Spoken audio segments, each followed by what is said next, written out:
జర్నలిస్టులపై మోహన్ బాబు దాడి చేయడంపై సర్వత్రా విమర్శలు వ్యక్తమవుతున్నాయి. ఈ అంశంపై ప్రజాశాంతి పార్టీ అధ్యక్షుడు కేఏ పాల్ స్పందించారు. మీడియా ప్రతినిధులపై మోహన్ బాబు దాడి చేయడం సరికాదన్నారు. ఎంత పెద్దవాళ్ళైనా సరే మీడియాపై దాడి చేయడం ఘోరమని మండిపడ్డారు. మీడియా ప్రతినిధులపై దాడిని తీవ్రంగా ఖండిస్తున్నట్లు చెప్పిన పాల్ మోహన్ బాబు వెంటనే క్షమాపణ చెప్పాలని డిమాండ్ చేశారు.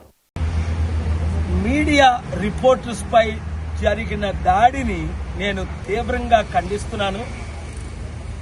ఎవరైనప్పటికీ, ఎంత పెద్దవారైనప్పటికీ, మోహన్ బాబు గారు కావచ్చు, ఇంకొకరు కావచ్చు, మీడియాపై దాడి చేయడం అన్నది చాలా ఘోరం. అది కనుక తక్షణమే మోహన్ బాబు గారు క్షమాపణ చెప్పాలి.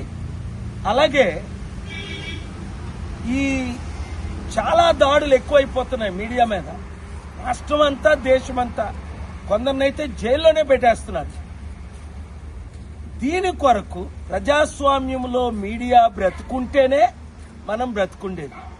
దయచేసి ఎవరు ఎమ్మెల్యేలు కానీ, ఎంపీలు కానీ, సర్పంచ్లు కానీ ఎవరు కూడా మీడియా రిపోర్ట్స్ మీద ఈ రోజు నుంచి దాడి చేయకండి. God bless you.